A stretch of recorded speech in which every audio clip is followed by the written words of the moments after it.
If you want to grow your sales, your email list, and your audience in a very efficient way, one way you can do that is through collaboration marketing.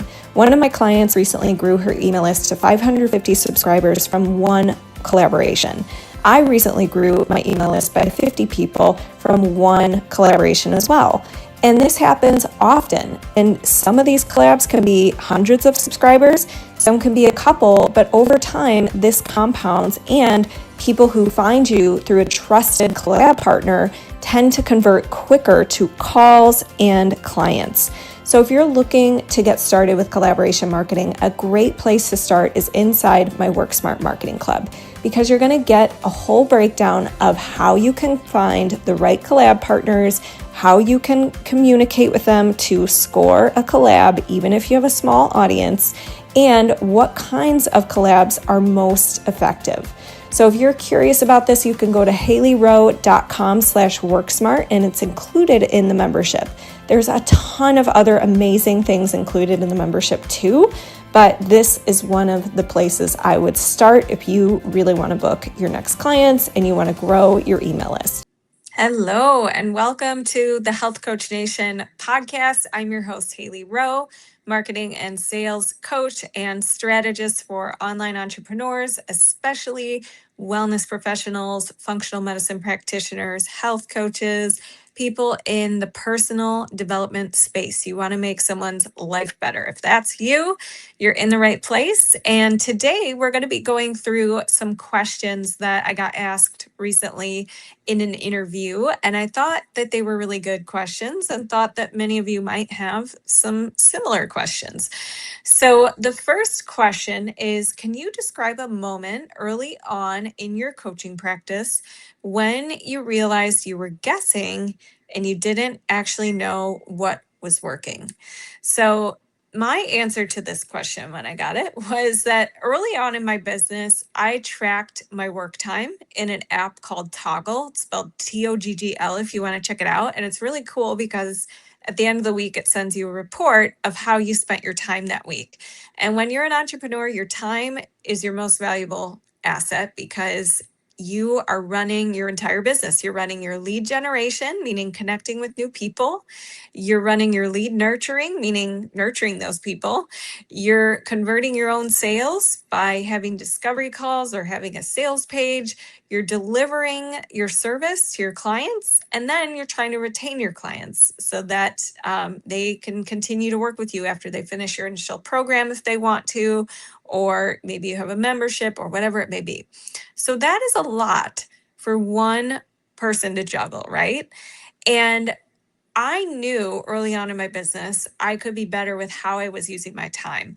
And one week, my Toggle app sent me my report, and it showed me that I had spent 13 hours on Instagram content alone, which for me at the time, Instagram was not where my business growth was coming from. It was something I was doing, but it wasn't really the main driver for what was booking calls and where I was getting my clients early on in my business. And so I knew that I needed to shift that. And that was something where I was, I was just kind of posting and hoping. And I needed to actually start paying attention to where my calls and people were coming from and do more of that. So when I realized that, I reallocated my time and I made better content systems, meaning I would not allow myself to spend as much time on posting, and I would not allow myself to perfect my graphics, or I would not allow myself to start scrolling when I'm posting for business. And I got more focused on the strategies that were actually working for me, which were things like LinkedIn lead gen, making personal connections and networking and having a referral, like getting referrals. And so therefore asking for more referrals or having a referral program.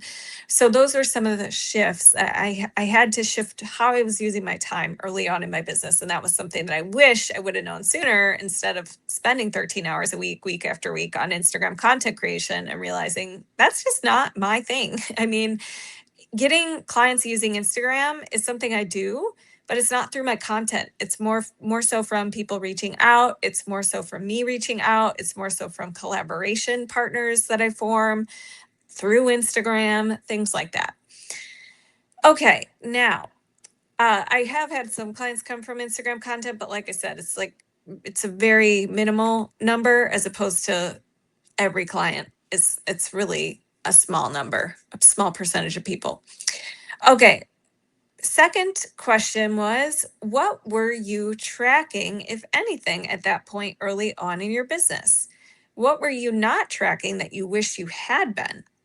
So before I became a marketing and sales coach back in 2017, lucky for me was that I worked in business development and marketing for startups. And so thankfully, I was already familiar that you got to track things and key metrics matter. And so when I first started my business, one thing I have tracked from the very beginning that I'm very grateful that I've been tracking is where every discovery call booking came from. I always ask in my free strategy consult form, how did you find me? That very important question. And I also ask when people find my Facebook group, how did you find me? And I ask people I connect with and people who reach out, how did you find me? Because that is the most valuable thing for knowing where to focus your marketing effort. And for me, I kept hearing LinkedIn. I kept hearing, oh, I've been listening to your podcast. I kept hearing, I found you through Google SEO. And so naturally, I was like, okay, these are things I want to invest time in and money in and do more of. So it helped me base my marketing decisions on data as opposed to just assuming. Now, in the very beginning, I had to guess. I didn't know where all my discovery calls were going to come in from. So I had to try all the things, and that is part of the game. So I don't want you to beat yourself up if you're trying all the things right now, because you have to do that to find out where your people find you. And one of them or more of your methods you're trying are going to take off. It's just a matter of figuring out which one it is for you. And to be honest, I've had clients who get most of their clients from their Instagram content, unlike me. Or I've had clients who get most of their clients from networking in person, unlike me, who does a lot of online stuff. So it's different for every client based on your strengths, based on where your clients hang out, based on what you want to stick with and be consistent with.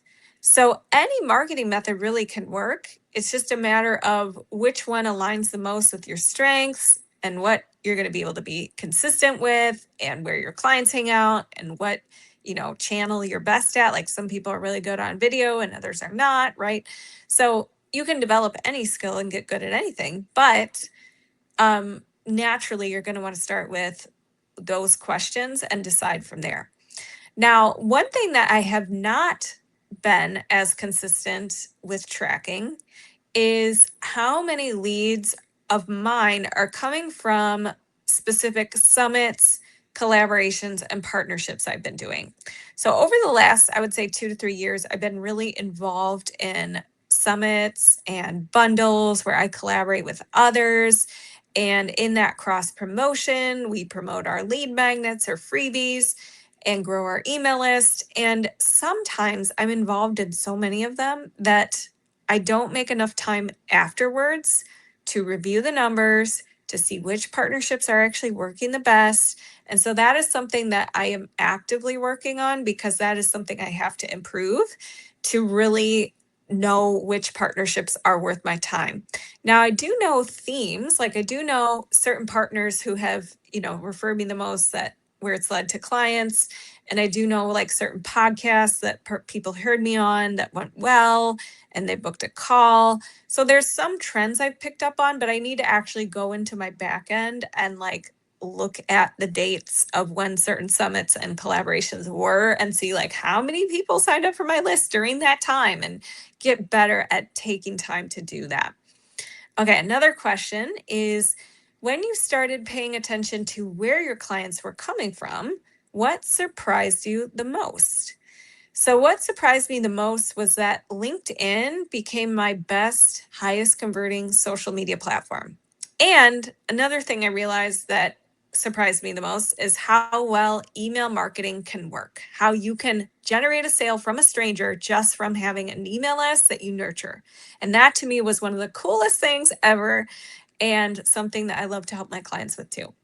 So those two things were really important. And I do have a ton of content on LinkedIn. If you're curious, you could go to HaileyRowe.com/LinkedIn. I have a podcast about, all the things related to LinkedIn. I have a free LinkedIn class sharing how to 5 ways to generate profitable partnerships and clients using LinkedIn. So we'll put that in the show notes. But that's a big platform, and very grateful for LinkedIn. The other thing is, with LinkedIn and email marketing, I think you should do both eventually in your business.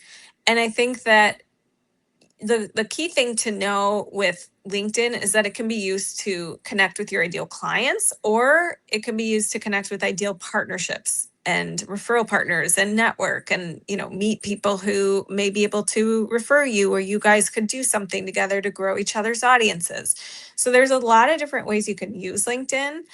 And if you have a niche that's like moms or something that's not searchable in LinkedIn, you can still use the platform. There's just other ways you go about it. So the class talks more about that if you're curious. With email marketing, the thing that is crazy about that is I always, I think a lot of people think, oh, do people really check every email? And the answer is no. There will always be a percentage of your list that's not opening the emails. But what's so crazy is like you can kind of see someone's journey. Like they signed up for one of your lead magnets, then they opened a couple of emails, and you can look into like what emails in your funnel are opened the most and what are the least and which ones get the most unsubscribes. And so there's so much data you can extract from that is very helpful information. So big fan of that. And it is so thrilling and fun to like make a sale from sending an email. Like there's just nothing like it. Okay. Next question is, was there a channel you were investing time or money in that turned out to not be working? And what did you do differently? So, as I mentioned before, initially I was investing a lot of my time into perfecting my content. I thought that if my content was polished enough and consistent enough and strategic enough, it would just automatically get me clients. But what I wasn't thinking about is, well, how are you getting more followers? Because your content, yeah, sure, if it's viral, you can get followers from it. But most of the time, that's just a nurturing tool for your current followers who already follow you. So if you have very little followers and you're just posting to them, you're not going to grow that much unless everybody's sharing your posts and you're getting on the explore feed on Instagram and all the things, right? So I had to shift out of that and spend more time actually making connections with people, making connections with partners, meeting human beings. And over time, I also realized that for me, guest speaking, the LinkedIn networking, the partnerships, the relationship based strategies were working way better for me. So I actually deprioritize content. I stopped putting it first. I say, if I can't get to content today, it's not the end of the world. It's still a part of my business, but now it's more of a nurturing tool. And I don't try to overproduce it. I don't spend hours perfecting every post. And I focus more of my energy on activities that actually lead to more conversations, more email leads, more audience building things. So that is a big shift that has happened in my business. All right, I'm going to wrap it up here, and we will pick up on the next questions in a different live. But if you have business questions that you want answered on the Health Coach Nation podcast, feel free to message them to me on Instagram. I'm at Hailey_Rowe. Remind me that you wanted to ask a question on the podcast and submit your question, and I would love to help. And if you do want that free LinkedIn class, we will put it in the show notes, but the link is, let me just make sure I get that to you here. Hold on. It's HaileyRowe.Kartra, KARTRA.com/LinkedIn rowe.com/page/LinkedIn. So I know that's a mouthful. We'll put it in the show notes, but that's the link for those of you who want to go there. All right. Have a great day. Talk to you soon.